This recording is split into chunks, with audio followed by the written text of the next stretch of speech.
we've been going back to Cuba since the 60s, in terms of our historical political relationship under the APRPGC with one of the most well-known leaders at that time, Brother Kwame Ture from the Sort of Conway. But this is what you will see in Cuba, 30 seconds. And you must go for yourself. Once you get off the plane, you will feel nothing but peace and calm. It's a total feeling that you never felt before. When you see the people interact, regardless of their physical pigmentations, white, black, yellow, they are not at war with each other. You see how human beings should interact with each other. This is what we're struggling with. When you have economic difficulties, they would not throw their youth away so we can't feed them, or we cut their lunches. They would not say we'll close their schools. They would not say we'll give up our hospital and our health camps. These are human rights. These are principles. These are the kind of things you see in Leo. And this is why this country don't want you to go. You must go. We encourage the Africans to come with us this year. We'll be taking our feet around in July and December to Cuba. And with those who are non-Africans, there are other groups that are going. We can work with you to organize you with these other groups. But at least you owe it to yourself to go one time and look at Cuba and experience the objective conditions of the Cuban people. And when you come back, you will never be the same. On that note, we thank you.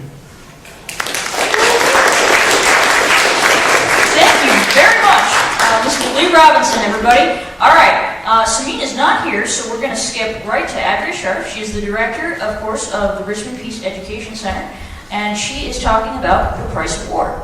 Adria, come on up.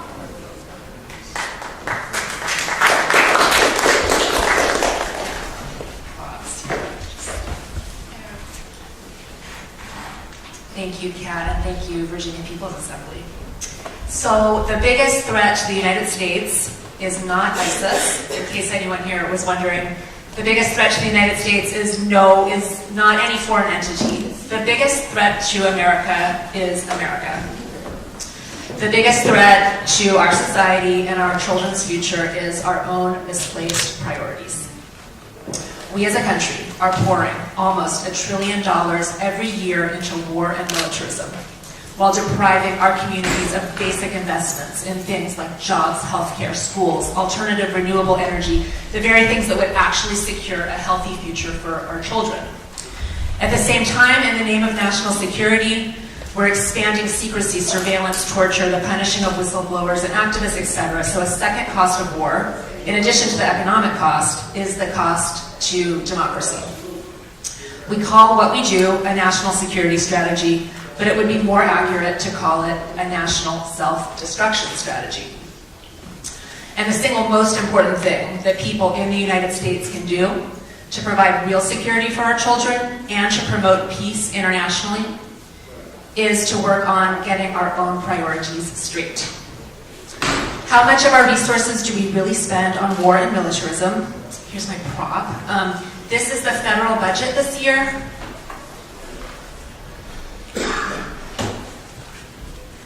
You can see that the majority of the federal discretionary budget, 55% of the budget, goes to military and war. By comparison, just 6% of the budget goes to education, 5% goes to housing and community, 2% goes to transportation. Most of us think when we pay our taxes to the IRS that we're filling potholes and paying for schools, but in reality, as you can see, we as a country spend way, way more on military and war-related expenses than we spend on things like that. To be clear, this chart does not include Medicare and Social Security, and I don't want to get too wonky on you, but Medicare and Social Security are paid for by the payroll taxes that come out of your paycheck, so it's like a different funding stream. This is the federal budget, so this is what President Obama proposes and Congress allocates. So it's basically all the money that Congress allocates to all the federal programs. So we pay dearly here in Richmond and in Virginia for this level of war spending. Here are just a few examples of the sorts of trade-offs that we make. For the amount that the state of Virginia contributed to the cost of the wars in Iraq and Afghanistan, we could have instead covered full four-year university scholarships for almost 1 million college students. Again, full four-year university scholarships for almost 1 million college students. For the cost of just one single F-35 fighter jet, each of which cost $137 million, we could build a regional rapid transit system here in the Richmond metro area. And for the cost of just 2 days of spending on the new war against ISIS, we could instead hand every single kid graduating from Richmond City High School this year $15,000 for college for 2 days of spending on the war against ISIS. The National Priorities Project has a great website where you can calculate and list depressing trade-offs like this. I could go on and on with the trade-offs, but the bottom line is, we're always told that there's no money, or very, very limited federal money. Here in Richmond, we have a 40% child poverty rate and so many urgent needs, but we're always told that there's no money. There's no money to repair our public schools. There's no money for regional transit. There's no money to build more public housing that we desperately need. That tale they tell us, that there's no money for poor people and for our cities, is a lie. There's plenty of money to be had. The defense sector is not suffering from any austerity. There is much abundance to be had if we had the political will and the people power to bring about a genuine change in priorities, to shrink this big chunk of the pie and to redirect those funds into the important things. Now, of course, here in Virginia, when you advocate for cuts in military spending, you always get the jobs argument, right? That if we can't cut military spending because we'll, shrink jobs in the state. And there's some truth to that in the sense that Virginia is the most defense-dependent state of any state in the whole country. So it's true that if we immediately pulled out all of the defense spending, the state of Virginia would be poorer than Louisiana. We would be one of the poorest states in the country. It's a travesty. We have basically built our state economy on war making. But we at the Richmond Peace Education Center still advocate for deep cuts in military spending, and we are urging our elected leaders to push to transition the Virginia economy away from dependence on military spending. They kind of did that for tobacco back in the day. They transitioned tobacco farmers into other forms of farming, and we need to do something sort of like that, much, much larger scale, a massive defense conversion process in Virginia. Finally, running out of time, I want to close with a comment about another cost of war, and that is the human cost. Our boots display, Eyes Wide Open Virginia, now has 206 boots representing every Virginian who's been killed in Iraq and Afghanistan. And if we actually had a pair of shoes for every Iraqi that was killed in the US war in Iraq, and if we put those civilian shoes toe to heel, the shoes would actually stretch between here and Charlottesville. So as we talk about the cost of war, we can never forget that tragic and unacceptable human cost to our wars of choice. And if I have one more second, I'm just going to mention that we have some handbills here. We're holding an event. An anti-war Iraqi speaker will be speaking about the cost of war to his country. April 16th, we're still working on a venue, but I hope you all will come and we can continue the conversation about the cost of war there. Thank you.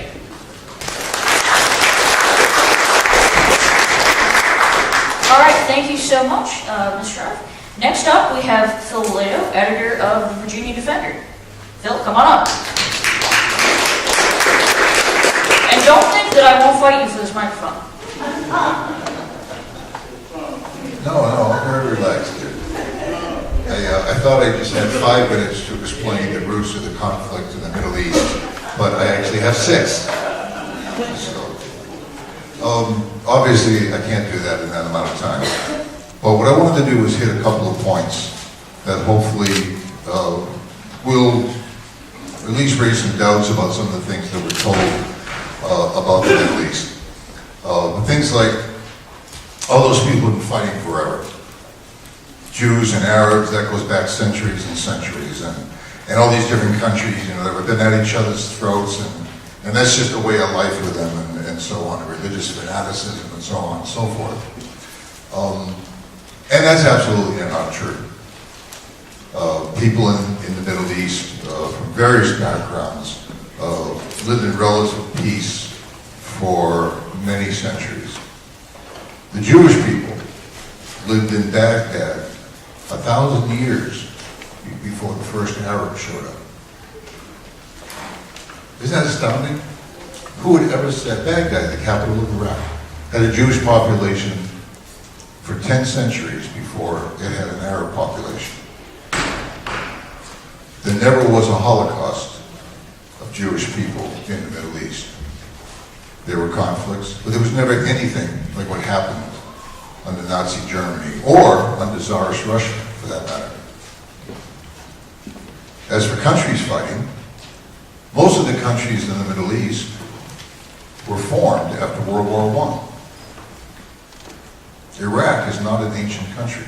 Saudi Arabia is not an ancient country. Jordan. The Middle East was an area that did not attract a lot of attention from Western powers for a long time. Didn't have resources that they knew about. Oil wasn't understood to be the powerful economic engine and military necessity that it is today. And so it was generally ignored.